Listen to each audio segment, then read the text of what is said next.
ठीक है, आज अपना जो टॉपिक है वो है एक्सपर्ट सिस्टम।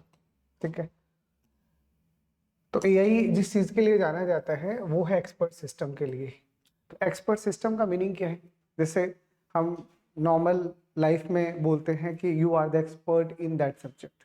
तो जैसे कोई भी ह्यूमन, जैसे डॉक्टर होते हैं वो अपनी फील्ड के एक्सपर्ट होते हैं। तो एक अगर मान लीजिए आंखों का डॉक्टर है तो अपनी फील्ड में एक्सपर्ट होगा, तो हम क्या बोलेंगे कि ये एक्सपर्ट डॉक्टर है। तो एक्सपर्ट का मतलब क्या होता है हमारे लिए? एक्सपर्ट का मतलब है अपने डोमेन में एक्सपर्ट होना। वो एक पर्टिकुलर डोमेन में उसे जितने नॉलेज का रिक्वायरमेंट है या जितना एक्सपीरियंस का रिक्वायरमेंट है उतना उसमें ऑब्टेन है। तो हमें क्या करना है, जो एक्सपर्ट सिस्टम ह्यूमन बींग्स के लिए काम में लेना है वैसे ही एक्सपर्ट सिस्टम हमें किसके लिए बनाना है? कंप्यूटर के लिए बनाना है। लाइक फॉर एग्जाम्पल, आप ऐसा मान के चलो कि यूएस में एक डॉक्टर है, वो बहुत बढ़िया हार्ट के ऑपरेशंस करते हैं, हार्ट के एक्सपर्ट है, कार्डियो एक्सपर्ट हो। ठीक है, अब दुनिया में कितने लोग ऐसे होंगे जो यूएस जाके उन कार्डियो के पास ऑपरेशन करवाने में सक्षम होंगे? बहुत कम। कोई इतना बजट, इतना टाइम नहीं होता। तो फिर टेक्नोलॉजी का इस्तेमाल कैसे किया जाए कि वो एक्सपर्ट हैं, उनकी एडवाइस से उनको जो जो नॉलेज है वो हम सारा का सारा लेके और उन जैसा ही क्या बना दें, एक रोबोट्स बना दें, एक मशीन बना दें। वो मशीन क्या करें, जो वो कर सकती है वो सारा का सारा मशीन से करवा दें। तो मशीन ने काम कब करना स्टार्ट किया? जब उस एक्सपर्ट ने अपने डोमेन का नॉलेज शेयर किया। और जैसे उस डोमेन का नॉलेज उसको मिलेगा, जैसे आज के टाइम पे एक्सपर्ट सिस्टम का एग्जांपल, नॉर्मली जो सिंपल एक्सपर्ट सिस्टम होते हैं उसमें क्या है? हमारा वॉशिंग मशीन। आज के टाइम पे ऑटोमेटिक वॉशिंग मशीन आते हैं, तो ऑटोमेटिक ड्राई कर देता है, ऑटोमेटिक रोटेट कर देता है, ऑटोमेटिक कब उसे ऑन होना है, कब ऑफ होना है, everything is decided by the automation. ठीक है, आज के टाइम पे जैसे आपने रोबोट देखे होंगे, पोछे वाले, झाड़ू वाले रोबोट्स, सिंपल मशीन से आती हैं, तो लोग इतने आलसी हो गए कि झाड़ू पोछे के लिए भी रोबोट्स लेने लग गए। छोटा मोटा मशीन आता है, आई थिंक 15-20 हज़ार रुपए का आता है, तो वो क्या करता है, वो पूरा का पूरा सफाई करता है। तो वो कैसे काम करता है? वो सेंसर्स पे काम करते हैं। जहाँ उसे दीवार दिखेगा अपने आप को रोटेट कर लेगा, तो सेंसर बेस्ड मूवमेंट करेगा और सराउंडिंग में जो भी उसे दिखेगा जो कि क्लीन नहीं होगा उसे वो उठा लेगा। तो वैसे ही दुनिया में बहुत सारे एक्सपर्ट सिस्टम। ठीक है, बट ठीक है, आज के टाइम पे तो एआई अपनी चरम सीमा के ऊपर है। आज की तो बात ही नहीं हो रही। ये बात जो हम पढ़ रहे हैं ये तो 70s 80s की बात है। तब कहीं कोई ना कोई सिस्टम तो बना होगा, है ना। तो कुछ केस स्टडीज भी हम देखेंगे, जैसे हमने एनएलपी में देखा था कि लूनार सिस्टम क्या है, एलिजा क्या है, वैसे। ठीक है, तो चलो, तो सबसे पहले सिंपल एक्सपर्ट सिस्टम जैसे आपको समझ में आ गया, an expert system is a computer program. Basically क्या है? Computer program design to mimic the decision making abilities of a human expert in specific domain. यही समझा हमें कि कोई भी ह्यूमन है जो अपने डोमेन में एक्सपर्ट है, तो वो जो वो इंसान कर सकता है अपने डोमेन में, वही एबिलिटी, वही डिसीजन लेने का एबिलिटी हमें किस में डालना है? हमें कंप्यूटर में डालना है। That means that's expert system. और इट यूजेस स्टोर्ड नॉलेज। जैसे मैंने अभी आपको बोला, क्या होगा? ऑब्वियस सी बात है, हम एक्सपर्ट से मिलेंगे, उनसे की स्टडीज लेंगे, उनके ऑपरेशंस कैसे होते हैं, क्या क्या इक्विपमेंट्स होते हैं, क्या क्या रिस्क फैक्टर्स होते हैं, वो सारे कैलकुलेट करेंगे, फिर उनकी टेस्टिंग करेंगे। तो ऐसा कर करके हमें क्या देना पड़ता है? उसको नॉलेज देना पड़ेगा। उसको थोड़ी पता है, उसको नॉलेज देना पड़ेगा। तो stored knowledge and reasoning techniques, and साथ में क्या देना पड़ेगा? रीजनिंग टेक्निक, कि अगर आप में नॉलेज है तो कब कौन से नॉलेज का इस्तेमाल करना है। अब आपने ऑपरेशन करते हो, छुरी तो उठा ली, अब उससे आपको सीजर काटना है, गला काटना है, वो कौन डिसाइड करेगा? अरे हम तो इंसान है, हम तो डिसाइड कर लेंगे। How how the machine interpreted. तो हमें उसके कॉरेस्पॉन्डिंगली रीजनिंग एबिलिटी डालना पड़ेगा ताकि वो डिसाइड कर सके कहाँ पे क्या है। ठीक है, तो पहला क्या चाहिए? Stored knowledge. और उसके ऊपर काम करने के लिए उसे किसका नीड पड़ेगा? रीजनिंग का नीड पड़ेगा। And to analyse data and provide conclusions and making the part of the broader field of AI. ठीक है, ओके। तो what makes a system expert? किसी भी सिस्टम को एक्सपर्ट कैसे बनाया जाता है? तो जैसे अभी हमने सीखा, एक्सपर्ट बनाने के लिए क्या चाहिए? पर्टिकुलर डोमेन नॉलेज चाहिए होगा, उसमें पर्टिकुलर रीजनिंग आनी चाहिए, उसमें कुछ इन्फ्लुएंस लेने की कैपेसिटी आनी चाहिए। अरे हमने, अब हम इंसानों की खास बात क्या है? अब हम इंसानों की खास बात ये है कि हमें कोई एक चीज अगर सिखा देगा, जैसे फॉर एग्जाम्पल आपने 4 व्हीलर में गाड़ी चलाना सीख लिया, हाँ, तो क्या फर्क पड़ता कौन सा कंपनी का गाड़ी है? सब चलाते हैं। ऐसा थोड़ी है आपने, ये आपने अगर मान लीजिए वरना चलाना सीखा है तो आप सेकेंडरी मोटर में क्रेटा नहीं चला सकते, ऐसा थोड़ी है। नहीं, हम सिमिलर चीज़ों को ऑटोमेटिक ग्रैब करते हैं क्योंकि हमारे अंदर माइंड है। जिससे जिसे बोलते हैं इन्फ्लुएंस, मतलब हम एक चीज से सीख के हम उस नॉलेज को 10 जगह अप्लाई कर सकते हैं।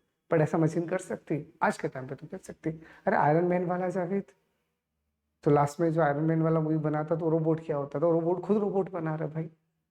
तो इट मीन्स उसके पास में एक इंटेलिजेंस माइंड डेवलप हो चुका है। ठीक है, तो program is considered an expert. कब कंसिडर्ड होगा? तो सबसे पहली चीज उस पर नॉलेज होना चाहिए, यही ना। दूसरा चीज उसे रीजनिंग अप्लाई करना आना चाहिए, और तीसरा जिसके लिए उसे बनाया गया है उस प्रॉब्लम को सॉल्व कर सके, तब जाके हम उस सिस्टम को एक्सपर्ट सिस्टम बोलेंगे। ठीक है, तो it contains information about the particular subject just like the human expert. Reasoning means decision लेना, कहाँ कौन सा नॉलेज लगाना है। तो it can analyse and interpret data rather than just performing calculation and then finally solve the problem. It provides solution based on given inputs using expert level knowledge. ठीक है, तो an expert system does not need to be perfect as a human expert, but it should assist its decision making effectively and quickly. मतलब obvious सी बात है, एक machine वो सारा का सारा काम वैसे का वैसा तो नहीं कर सकता ना जैसे इंसान करते हैं।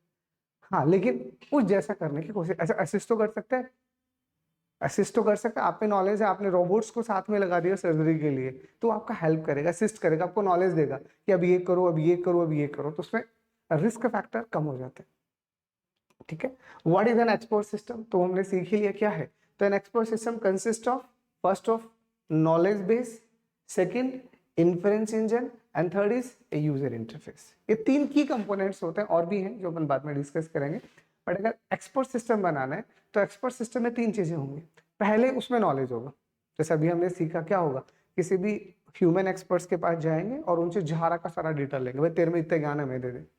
हमने वो सारा का सारा ज्ञान लिया और उस ज्ञान को किसी भी लैंग्वेज में जो एआई में काम करता है, जैसे आज के टाइम पे पाइथन हो गया, आर हो गया, पहले के टाइम पे आप कैलगोल हो गया, या लिस्प हो गया, प्रोलॉग हो गया, बहुत सारे लैंग्वेजेस है। तो हम उस नॉलेज को लेंगे, लैंग्वेजेस में कन्वर्ट करेंगे, कोड बनाएंगे, उनके प्रोग्राम्स बनाएंगे। उसके बाद अब हमें रीजनिंग, उसी रीजनिंग को यहाँ पे क्या बोला जाता है, इन्फ्रेंस इंजन। तो इन्फ्रेंस इंजन का मतलब क्या है कि एक चीज से अब आप खुद सीखोगे।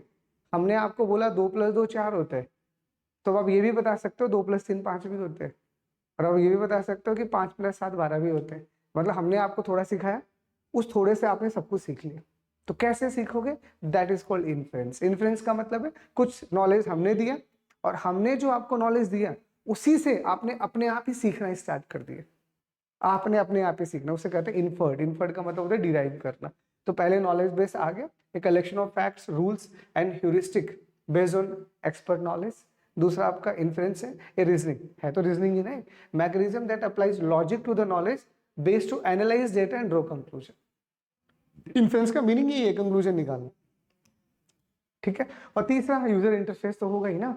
अरे बिना यूआई के कैसे इनपुट देंगे और कैसे आउटपुट लेंगे? अब सिंपल सी बात है, एक वॉशिंग मशीन का एक स्ट्रक्चर होगा ना, तभी तो जाके आप उसमें कपड़े डाल पाओगे। ऐसे कहाँ डालोगे कपड़े? तो यूआई तो चाहिए ही चाहिए होता है। तो a way for users to interact with the system, input queries and receive answers. तो जनरली जो भी आपका एक्सपर्ट सिस्टम होगा उसके 3 की कंपोनेंट्स होते हैं, और भी होंगे, इनको और डिटेल से अपन जब स्टडी करेंगे। बट बेसिक लेवल पे हम कहेंगे कि 3 की कंपोनेंट्स होते हैं। कौन सा? पहले उसमें नॉलेज होना चाहिए, दूसरा उसमें रीजनिंग लेने का कैपेसिटी होना चाहिए, कौन लेगा उसे हम बोलते हैं इन्फ्रेंस इंजन, और तीसरा यूआई होगा जिसकी मदद से कोई भी ह्यूमन उस एक्सपर्ट सिस्टम से इंटरेक्ट हो पाएगा। ठीक है, कैरेक्टरिस्टिक्स। तो जो भी आपका एक्सपर्ट सिस्टम होगा उसका क्या क्या कैरेक्टरिस्टिक्स होगा? सबसे पहले सिमुलेट्स ह्यूमन रीजनिंग। सबसे ये तो है ही खास बात। अरे इन्फ्रेंस रीजनिंग का मतलब ही यही होता है कि भैया जैसे ह्यूमन अपना कंक्लूजन निकालता है, अपने डिसीजन लेते हैं, वैसे आपका मशीन भी ले सकता है। ठीक है, तो instead of just retrieving data और running formula, it tries to think like a human expert within the specific field. ठीक है, दूसरा works in a limited domain. हाँ वो तो है। अब डॉक्टर में तो ठीक है, एक जनरल सर्जन होते हैं, उनको थोड़ा थोड़ा सबका ज्ञान होता है, बट एक्सपर्ट तो सब में नहीं होते। तो इसलिए वो जिस फील्ड का एक्सपर्ट होगा बस उसे उसी का पूरा नॉलेज होगा, अदर डोमेन्स में जाके वो काम नहीं कर सकते। ठीक है, अब वॉशिंग मशीन से आप ये बोलोगे कि भाई जा तू पोछा भी लगा दे, उसको नहीं आता। उसका जो काम है बस वो वही कर सकता है, उसके अलावा कुछ नहीं कर सकता। इसीलिए जो उसका डोमेन होगा वो लिमिटेड होगा और उसी में वो काम करेगा। ठीक है, तो single expert system focus on one area like the medical diagnosis या फाइनेंशियल एनालिसिस या वेदर फोरकास्टिंग जो आपको करवाना है, और यूजेज ह्यूरिस्टिक टेक्निक्स। ह्यूरिस्टिक हमें पता ही है, heuristic means what? Searching techniques. Brute force type of that, कि आप किसी भी प्रॉब्लम को सॉल्व करने के लिए किस तरह से सोचोगे, वो सारी की सारी नॉलेज आप में होनी चाहिए, जो यूजिंग से मैथमेटिकल फॉर्मुलेशन, कुछ प्रोग्रामिंग रूल्स उनकी मदद से होता है। That's called the heuristic technique. तो instead of relying on strict mathematical formulas, it applies rules of thumb to reach conclusions even when exact solutions are not possible. ठीक है, और ठीक है, what is the difference between the expert system and the knowledge based system? तो simple सा हमने क्या बोला, knowledge base is the part of expert system. Expert system क्या बोलेगा कि पहले मुझे नॉलेज चाहिए, और उस नॉलेज पे वो इन्फ्रेंस इंजन को लगा के फिर कंक्लूजन निकालता है। तो knowledge base means collection of facts, ठीक है, और expert system means for working on the facts. Expert system उन फैक्ट्स पे काम करेगा, पर नॉलेज बेस उस इंफॉर्मेशन को कलेक्ट करेगा। It is just like that. तो expert system specifically replicate the expertise of human professionals, और knowledge based system use stored knowledge and rules to complete task, but may not necessary have expert level reasoning, उतना expert नहीं कर सकते। Like a weather chatbot that discuss the temperature is a knowledge based system, temperature के बारे में। But यही अगर मैं बोलूंगा weather forecasting system that predicts future climate patterns using expert rules is an expert system.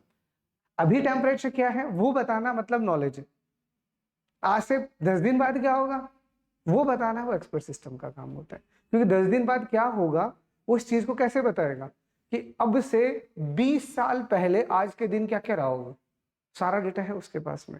जितना ज्यादा डेटा उतना प्रिसाइज आपका कंक्लूजन निकल के आते हैं, ठीक है। और एप्लीकेशन से तो आज के टाइम पे तो a lot of fields are there where we can use expert system. ऐसा कोई फील्ड नहीं है जहां पे एक्सपर्ट सिस्टम को अप्लाई नहीं किया जा सके, हर जगह लगेगा, ठीक है। मेडिकल डायग्नोस्टिक सबसे पहले एक्सपर्ट सिस्टम को बनाया ही मेडिकल के लिए गया था। तो कुछ आपके पास हैं यूज केसेस जो अपन डिस्कस करेंगे बाद में, ठीक है। तो सबसे पहले मेडिकल डायग्नोसिस, आज जितनी भी आपकी मशीन्स हैं जिनसे आप टेस्टिंग करवाते हो वो क्या है, एक्सपर्ट सिस्टम की तो है। एक पर्टिकुलर मशीन आपका एमआरआई निकाल के देते हैं, एक पर्टिकुलर मशीन आपका सीटी स्कैन करता है, वो क्या है, that are the expert system, जो उसी टाइप का नॉलेज उसी टाइप का डेटा आपको निकाल के देते हैं कि इस तरह की बॉडी के अंदर आपके ये रिएक्शंस हो रही हैं, ठीक है। तो असिस्टिंग डॉक्टर्स इन डायग्नोसिंग डिजीज। दूसरा आपके पास में बिजनेस एंड फाइनेंस हो ही गया, आप लाइक स्टॉक मार्केटिंग के अंदर, और इन सबको भी आजकल यूज किया जाने लग गया, helping risk analysis and decision making. तीसरा इंजीनियरिंग एंड डिजाइन में आप इसे यूज ले सकते हो। आज के टाइम पे तो सॉफ्टवेयर इंजीनियरिंग में जो चीज़ पहले हम बनाते थे वो सब कुछ ऑटोमेटिक हो गया। आपने देखा होगा इतने सारे ऑटोमेटिक टूल्स आ गए हैं कि हमें कोड बनाने नहीं पड़ता। आज का टाइम नो कोड टाइम है, आप तो अपना डिजाइन बताओ कोड अपने आप बन जाएगा। खूब सारे टूल हैं, जैसे फ्लाइटर जैसे कई सारे टूल्स मिल जाएंगे आपको, सेलेनियम जैसे मिल जाएंगे जहाँ पे कोई कोड ही नहीं है। तो आज के टाइम पे हम इनकी मदद से, एक्सपर्ट सिस्टम की मदद से क्या कर सकते हैं, ऑटोमेटिक प्रोग्राम जनरेट कर सकते हैं, ऑटोमेटिक डिजाइन हम जनरेट कर सकते हैं। उसमें सबसे बड़ा फेमस एग्जांपल क्या है, सॉफ्टवेयर इंजीनियरिंग के लिए हम एक टूल यूज करते हैं, the name of the tool is the case tool, computer aided software engineering, जिसकी मदद से आप ऑटोमेटिक सब कुछ जनरेट कर पाओगे, ठीक है। ऑटोमेटिक जैसे आपने लाइक PHP में खूब सारे फ्रेमवर्क्स होते हैं, तो या फिर आपने HTML के अंदर देखा होगा, ड्रीम व्यूअर पे अगर आप काम करते हो तो क्या करेगा, आपको जैसा डिजाइन चाहिए वैसा बना लो, उसका कोड खुद बना देगा। अब कोड आपको बनाने में टाइम नहीं लगा, बट रिक्वायरमेंट जरूरी नहीं है पूरी फुलफिल हो, तो आपको थोड़ा चेंजेस तो करना पड़ सकता है, ठीक है। और वेदर फोरकास्टिंग तो है ही जो आप इसमें यूज कर सकते हो, ठीक है। तो this is the intro of the expert system. Expert system क्या है, उसके क्या क्या कंपोनेंट्स होते हैं, क्या उसका डेफिनेशन होता है, क्या कैरेक्टरिस्टिक्स है, क्या उसका एप्लीकेशन, ठीक है। The second one is development process of N expert system. किसी भी एक्सपर्ट सिस्टम को बनाया कैसे जाएगा, क्या क्या उसकी की स्टेप्स होती है। तो expert system is just like a software program. जैसे हम किसी भी सॉफ्टवेयर को डेवलप करते हैं, मान लीजिए आपको इन द प्रैक्टिकल लाइफ में एक सॉफ्टवेयर बनाना है, तो सॉफ्टवेयर को बनाने के लिए हम एक साइकिल फॉलो करते हैं, उसे हम क्या कहते हैं, उसे हम कहते हैं SDLC, software development life cycle, ठीक है। जिसमें हमें बताए जाते हैं किसी भी सॉफ्टवेयर को अगर आपको बनाना है तो सबसे पहले क्या करना पड़ेगा, सबसे पहले रिक्वायरमेंट होनी चाहिए। जैसे आपके पास रिक्वायरमेंट आएगी उसके बाद में आप क्या करोगे, उससे रिलेटेड जितनी भी प्रिलिमिनरी इन्वेस्टिगेशन है और जो रिक्वायरमेंट गैदरिंग टेक्निक्स है उनसे सारा का सारा डेटा कलेक्ट करोगे। जैसे आपने सारा का सारा डेटा कलेक्ट कर लिया, अब उस पर आप एनालिसिस करोगे कि हाँ ये प्रोजेक्ट हमारे लिए फ्रूटफुल है या नहीं है, जिसमें फिजिबिलिटी स्टडी, जिसमें कॉस्ट एस्टिमेशन और ये सब बात है। एनालिसिस के बाद आप क्या करोगे, फिर आप डिजाइन बनाते हो, पूरा का पूरा जब यूआई बन जाता है, फिर उसके बाद हम कोडिंग करते हैं, कोड बनते हैं। कोड के बाद में फिर हम टेस्टिंग करते हैं। टेस्टिंग के बाद में बेसिकली आपका इम्प्लीमेंटेशन फेज होता है या मेंटेनेंस फेज होता है कि बन गया है, यूजर को दे दिया, अब भाई इन फ्यूचर कोई भी प्रॉब्लम आए तो आप हमसे डिस्कस कर सकते हो। तो ये फेजेस होती है जब हम किसी भी सॉफ्टवेयर को डेवलप करते हैं। एक्सपर्ट सिस्टम को डेवलप करने के लिए भी कुछ कुछ ऐसी सी फेजेस होते हैं, कुछ फेजेस एक्स्ट्रा हो जाएंगी। क्यों? क्योंकि हमें यहाँ नॉलेज बेस्ड काम करना है, तो नॉलेज एक्वायर करना, नॉलेज कलेक्ट करना, नॉलेज फिल्टर करना, तो ये चीज़ें यहाँ पे थोड़ी एक्स्ट्रा लेवल पे चली जाएंगी। तो the development of N expert system involves several structured steps to ensure their system effectively mimics human expertise and provides accurate solutions, and this process is known as knowledge engineering. इसी को अपन क्या कहते हैं? इसी को अपन कहते हैं knowledge engineering, and the experts who develop such system are called knowledge engineers. तो जो भी एक्सपर्ट सिस्टम बनाएगा उनको अपन नॉलेज इंजीनियर कहते हैं। अब कौन कौन सा की स्टेप होगा? तो जब भी आपको एक्सपर्ट सिस्टम को बनाना है तो एक्सपर्ट सिस्टम कंटेन दीज 7 की स्टेप्स, जो अभी मैंने आपको SDLC में बताई, मोटी मोटी वही है। पहला प्रॉब्लम आइडेंटिफिकेशन, वहां पे भी था, एंड फिजिबिलिटी स्टडी, ठीक है। दूसरा, वहां पे हम लोग सीधा कैसे रिक्वायरमेंट गैदरिंग टेक्निक लगाते हैं, यहाँ रिक्वायरमेंट नहीं, यहाँ नॉलेज चाहिए। इसलिए सबसे पहले आपने प्रॉब्लम को आइडेंटिफाई किया, उसकी स्टडी कर लिया, उसके बाद में आपने उससे रिलेटेड जो भी नॉलेज है उसको एक्वायर किया। अरे अभी बोला ना, सारा का सारा एक्सपर्ट सिस्टम किस पे काम करता है? नॉलेज पे। कौन सा वाला नॉलेज? Stored knowledge. जब तक आप किसी नॉलेज को किसी एक्सपर्ट से लेके स्टोर नहीं करोगे, कैसे काम चलेगा? तो यहाँ हम क्या कर रहे हैं? उसको स्टोर कर रहे हैं, एक्वायर कर रहे हैं। पहले नॉलेज ले लिया, उसके बाद में उसी नॉलेज को अब हम रिप्रेजेंट करेंगे इन एनी लैंग्वेज। अरे नॉलेज तो ले लिया, बट आपने जो नॉलेज लिया है वो नॉलेज कंप्यूटर को थोड़ी समझ आना है, तो उसको समझाने के लिए आप क्या करोगे? जो भी अप्रोप्रिएट प्रोग्रामिंग लैंग्वेजेज है उनका यूज करोगे।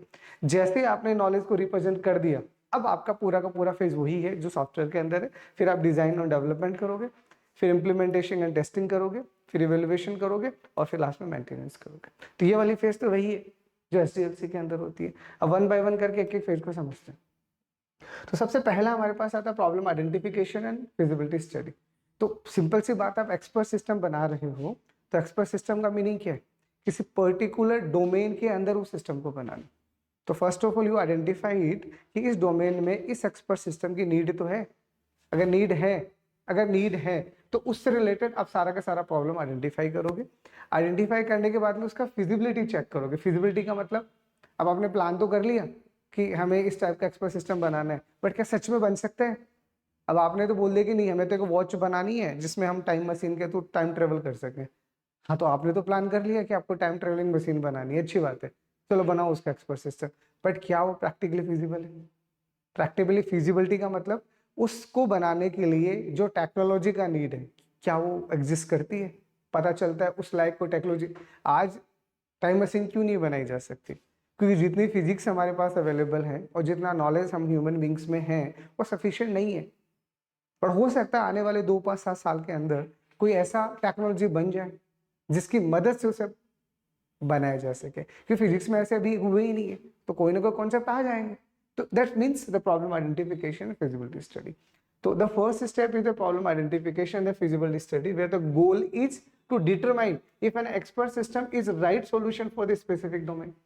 उस डोमेन के लिए क्या एक्सपर्ट सिस्टम बनाया जा सकता है, पहले वो हम पता करेंगे। और this involves understanding the problem, accessing whether expert knowledge is available, and evaluating the cost and resources required for the development, or the system is found to be feasible, then project moves on। तो पहली phase का मतलब क्या है कि भैया जो आप बनाने जा रहे हो क्या वो बन तो जाएगा, और तो बन जाएगा तो जितना आपने कॉस्ट प्लान किया उस कॉस्ट में बन जाएगा। पता चला आपने प्लान किया था 1 करोड़ का, वो बन रहा है 1000 करोड़ में, हाँ तो बनाएगा कौन? तो फिजिबिलिटी का मतलब ही यही होता है, अवेलेबल कॉस्ट और अवेलेबल रिसोर्सेज की कैलकुलेशन करना। अब आपने पूरा फिजिबिलिटी स्टडी कर लिया, तो फिजिबिलिटी स्टडी करने का मतलब अब आपका जवाब जो होगा वो यस और नो में होगा कि आपको इस सिस्टम को बनाना है या नहीं बनाना। आपने बोल दिया नहीं बनाना, क्योंकि ये फिजिबल ही नहीं है, तो आगे के स्टेप्स का रोल ही खत्म। और आपने बोल दिया कि नहीं ये सब बन जाएगा, हमें कोई दिक्कत नहीं है, तब जाके अब हम क्या करेंगे? अब हम नॉलेज को एक्वायर करें, कि अब हमने बोल दिया कि भैया अब हम सिस्टम बना सकते हैं, तो सिस्टम बना सकते हैं। Then move on the next step which is knowledge acquisition. ठीक है, तो the next stage is knowledge acquisition, where knowledge engineers work with human expert to gather relevant information. जो भी हमने किया कि भैया अब जिस डोमेन से रिलेटेड आप एक्सपर्ट सिस्टम बनाने जा रहे हो उस डोमेन से एक्सपर्ट ह्यूमन से मिलो और उससे वो सारा का सारा नॉलेज लो जिसकी वजह से वो उसको क्या कर पा रहा है, ऑपरेट कर पा रहा है। ठीक है, तो this knowledge comes from multiple sources such as books, case studies, databases and experts. इनसे बहुत तरीके होते हैं इसको, क्योंकि एक्सपर्ट सिस्टम में जो नॉलेज होता है वो किसी एक इंसान का थोड़ी होता है, वो मल्टीपल रिसोर्सेज से आता है। One of the main challenges in this stage is that expert often have tactic knowledge insight that are difficult to express in words. होता है ना, कई बार आप किसी से कुछ पूछना चाहोगे तो नहीं यार मैं नहीं बता सकता। हर चीज को शब्दों में थोड़ी बताया जा सकता है, संभव नहीं है चीज को बताना।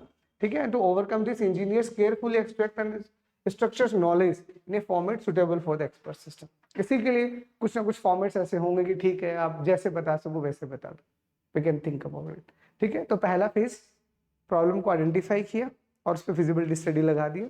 जैसे वहां से यस मिला मतलब हम सिस्टम बना सकते हैं, तो हमने क्या किया, नॉलेज को एक्वायर किया। कैसे, उस डोमेन से रिलेटेड जितने भी ह्यूमन एक्सपर्ट्स थे उनसे नॉलेज एक्वायर किया।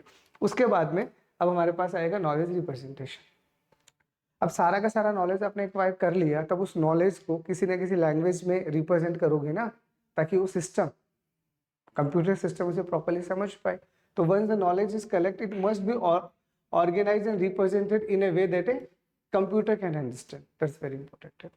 ठीक है, और this stage का knowledge representation involves structuring facts, rules and heuristics in the format like if then rules, semantic networks, frames और logic based representation, है ना, जिसको अलग से भी देखेंगे बाद में। और for example in a medical diagnostic system a rule might state if a patient have fever and sore throat then the patient may have the flu. Symptom आ गए ना, ठीक है। तो this structured knowledge is stored in the knowledge base of the expert system. तो medical diagnostic system किस पे काम करते हैं, सिम्टम पे। आपका पीएच लेवल ऊपर नीचे हो गया, आपके ब्लड के अंदर आपका शुगर ऊपर नीचे हो गया, आपका डायबिटीज, उसी से पता चलता है। तो आपका जो डेटा है, मैथमेटिकल डेटा है, वो उसको पूरा का पूरा एनालिसिस करता है। एक नॉर्मल ह्यूमंस का क्या होता है, हमारे पीएच लेवल का क्या होता है, जब भी हम कोई भी टेस्ट करवाते हैं तो आप देखना वहां पे जो डिटेल्स होना चाहिए ना वो हमेशा रेंज में होती है। आपका बॉडी का कोलेस्ट्रॉल इतने से इतना होना चाहिए, आपके बॉडी का पीएच इतने से उस रेंज के अंदर है, मतलब आप सही हो।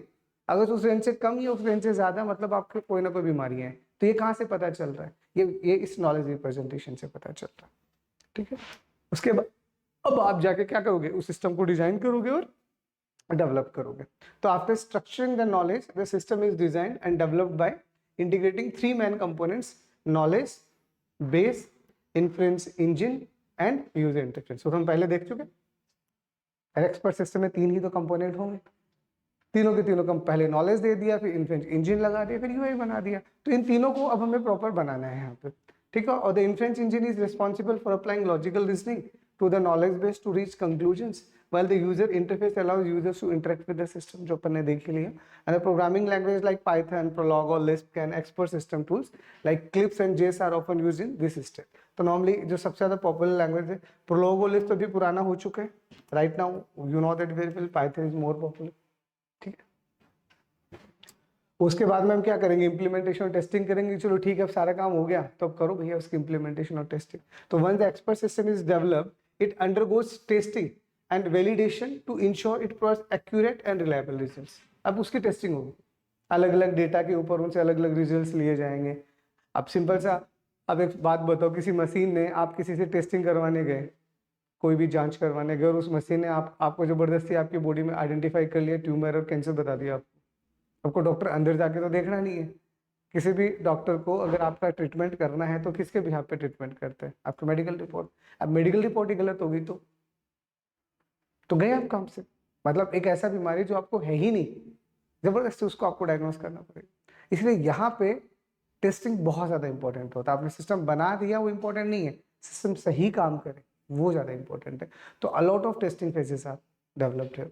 तो difficult testing methods are used such as unit testing, तो इंडिविजुअल को चेक करेगा, इंटीग्रेशन टेस्टिंग जो पूरे को टेस्ट करेगा, एंड वैलिडेशन टेस्टिंग दो वैलिडेशंस करेगा पूरा का पूरा।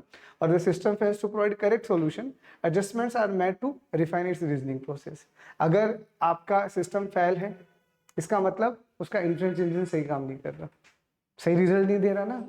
रिजल्ट कौन देगा, इन्फ्रेंस इंजन। तो इसका मतलब उस इन्फ्रेंस इंजन पे जाके आपको क्या करना है, आपको जाके रिफाइनमेंट करना है, क्योंकि वो सही काम नहीं कर रहा। तो टेस्टिंग हो गया मतलब everything is gonna well, you can just implement on the user side, नहीं तो रिफाइन करो। नेक्स्ट इवेल्युएशन एंड रिफाइनमेंट, ठीक है। तो यहाँ पे आ गया, तो after successful testing the system is evaluated and refined based on performance matrices such as accuracy, response time and user feedback, or if needed additional knowledge is added to improve the system's decision making ability, and this is said to ensure that expert system continuously involves and remains useful in real world scenario। तो अब आपने testing किया, सब कुछ सही हो गया, तो अब आप क्या करो, उसे इम्प्लीमेंट कर दो, कोई दिक्कत ही नहीं आएगा। And then deployment and maintenance, अब बन गया है, तो डिप्लॉयमेंट का मतलब क्या होता है, यूजर साइड इंस्टॉल करना। जैसे हम वेबसाइट को डिप्लॉय करते हैं, इसका मतलब हम उसे वेब पे डाल रहे हैं ताकि कोई भी देख पाए, ठीक है। तो finally the expert system is developed and maintained for real world use, और it is installed on the necessary hardware. Users are trained to how to interact with it, and maintenance involves updating the knowledge base with new information, improving system performance, and making necessary modification based on user feedback. And this ensures the expert system remains effective and up to date। तो ये आपकी main की steps होंगे कि अगर आपसे कोई पूछे कि एक्सपर्ट सिस्टम को कैसे डिजाइन किया जाता है, तो वन बाय वन आपको सारा पता होना चाहिए कि हम फिजिबिलिटी स्टडी करेंगे, नॉलेज को एक्वायर करेंगे, नॉलेज को रिप्रेजेंट करेंगे, डिजाइन करेंगे, टेस्टिंग करेंगे, ठीक है। उसके बाद में जाके हम डिप्लॉय करेंगे। तो ये जो भी की स्टेप्स हैं आपको सारे की सारे अच्छे से याद होनी चाहिए, ठीक है। अब आगे का जो पार्ट है हमारा कि जो भी एक्सपर्ट सिस्टम उसके क्या क्या कंपोनेंट्स होते हैं, कितने टाइप्स के होते हैं, और फिर हम देखते हैं।